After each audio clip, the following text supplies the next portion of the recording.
Baik, ini ada pertanyaan. Pertanyaannya, benarkah Salafi Wahabi bikinan Yahudi? Baik, kalau yang benar bikinan Yahudi itu malah museum yang ada di Minahasa. Ada museum Yahudi di sana. Tapi kalau tadi yang disebut adalah salaf atau taklim salaf, yang saya tahu itu adalah gerakan dari orang-orang yang punya kepedulian untuk menyampaikan dakwah Islam, dan yang saya tahu tidak diorganisir. Jadi yang saya tahu tidak diorganisir, maka tidak ada pimpinan pusat, tidak ada pimpinan wilayah, tidak ada pimpinan daerah, tidak ada pimpinan cabang, tidak ada pimpinan ranting. Karena mereka adalah orang-orang yang dia belajar di Timur Tengah, kemudian ketika pulang membuat pesantren, ketika pulang kemudian mengisi majelis taklim atau membuka kajian-kajian keislaman, atau mereka kemudian membuat artikel-artikel ilmiah atau membuat channel YouTube. Itu semua adalah panggilan hati nurani masing-masing. Karena manhaj salaf itu ada bukan diorganisir, tapi itu karena belajar, kemudian ketika mereka belajar hendak menyampaikan ilmu tersebut kepada masyarakat. Jadi kalau tadi disebut sebagai gerakan bikinan Yahudi, maka kalau gerakan itu harus bisa dikendalikan. Ada pimpinannya, ada cabangnya, kalau perlu ada kantornya. Baik tandemnya itu organisasinya itu terbuka, atau tandem siri organisasi rahasia, itu pasti ada pimpinannya, ada tokoh-tokohnya. Sementara yang kita ketahui tentang gerakan salaf itu tidak seperti itu, tetapi lebih kepada siapa saja mereka, orang-orang yang ingin menyampaikan ilmu-ilmu keislaman kepada masyarakat, yang bisa jadi mereka punya latar belakang yang berbeda, latar belakang suku yang berbeda, latar belakang pendidikan yang berbeda, latar belakang mazhab yang berbeda. Jadi tidak seperti yang dibayangkan orang bahwasanya salafi itu adalah organisasi. Bukan. Manhaj salaf itu bisa ada di mana saja. Dia ada di mana saja. Kalau itu berkesesuaian dengan Al-Quran dan As-Sunnah, sesuai dengan yang dipahami oleh para salafus soleh, dia di mana saja, maka itu adalah salaf. Nah, itu adalah salaf. Maksudnya mengikuti para salafus soleh.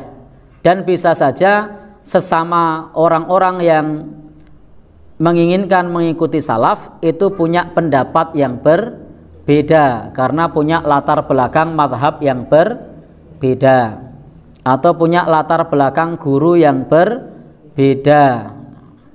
Karena memang tidak ada acuan khusus atau panduan khusus dari salafi, itu tidak ada panduan khusus harus satu seperti ini, dua seperti ini, tiga seperti ini. Berbeda dengan organisasi. Kalau organisasi kan ada pakemnya. Nah, pakem 1, pakem 2, setiap anggota harap begini-begini, setiap anggota diwajibkan begini begitu. Sementara kalau gerakan salaf tidak seperti itu.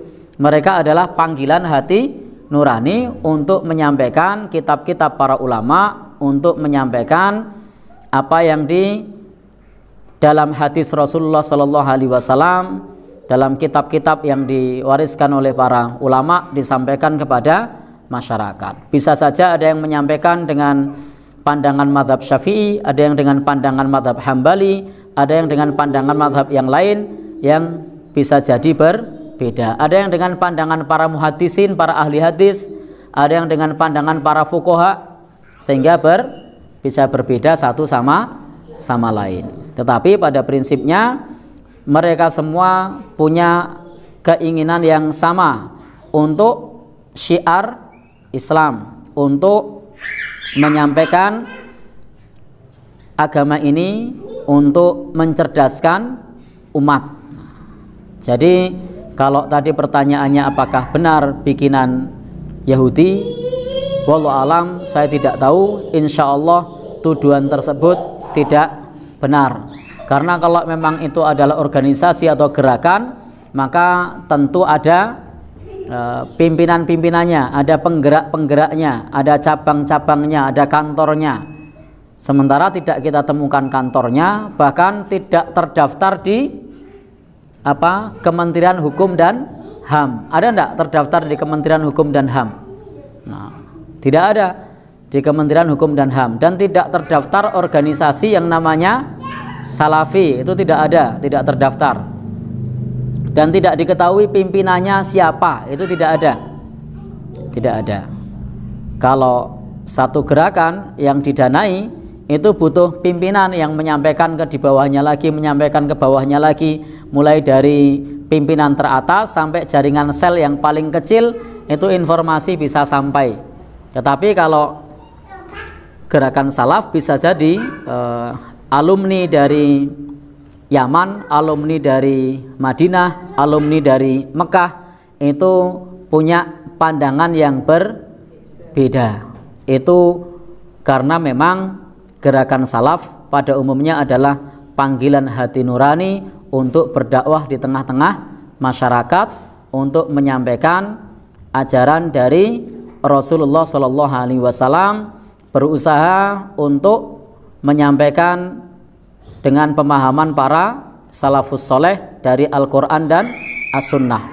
Dan mereka juga menggunakan pandangan para ulama. Maka tidak benar kalau ada yang menyebutkan bahwa manhaj salaf itu tidak memakai pendapat ulama, hanya Quran hadis saja. Itu tidak benar. Jadi manhaj salaf itu juga ada yang madhab Hambali, ada yang madhab Syafi'i, bahkan ada yang lintas madhab. Ada yang lintas madhab. Kalau kita sering dengar orang bicara tentang salafi atau wahabi, itu seolah-olah bagi sebagian muslim, tidak semua itu jadi seolah jadi ngomong kalau kita bicara salafi atau wahabi. Tapi saya pernah baca buku syarah kitab tauhidnya Muhammad bin Abdul Wahab. Itu ternyata kan di situ tujuan utamanya kan bagaimana mengajak umat Islam ini untuk kembali kepada ajaran yang murni. Tapi seringkali ketika ada orang bicara salafi atau wahabi, seolah-olah kadang sering memunculkan atau kadang menjelek-jelekan. Baik, terima kasih. Ini seperti yang jenengan sampaikan, bahwa buku yang jenengan baca ternyata tidak seperti yang disampaikan oleh orang-orang. Orang-orang menyebutkan itu menjadi momok yang menakutkan, menyesatkan, mengafirkan, apalagi menghalalkan darah. Setelah membaca kitabnya ternyata tidak seperti itu. Disinilah pentingnya kita sebagai kaum muslimin untuk tabayun setiap mendapatkan satu informasi. Al-Quran mengatakan, in ja'akum fasikum binaba'in fatabayyanu. Jika ada orang fasik datang membawa berita, maka hendaknya tabayun, klarifikasi terlebih dahulu. Kadang-kadang memang arus informasi di tengah masyarakat yang simpang siur tanpa diklarifikasi, kemudian terburu-buru disebarkan. Apalagi di era IT ini banyak berita yang terkait dengan hoax, baik yang menyangkut tentang informasi keagamaan, bahkan politik, bahkan negara, termasuk pemimpin negara, itu Masya Allah tidak mengedepankan tabayun, sehingga yang terjadi memecah belah persatuan umat. Maka hendaknya kita sebagai umat Islam itu tidak mudah untuk terprovokasi dengan berita-berita yang kita belum mendapatkan informasi dari sumber aslinya. Dan penting bagi kita untuk mengedepankan tabayun, untuk mengedepankan jika berbeda pendapat saling menghormati. Kita bisa punya pendapat, orang lain juga bisa punya pendapat.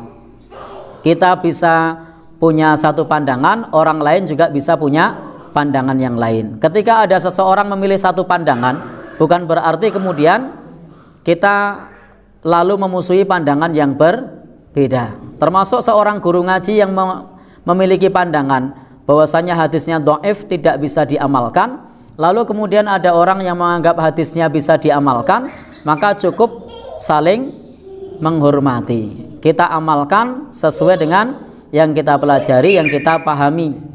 Wallahu a'lam bishawab.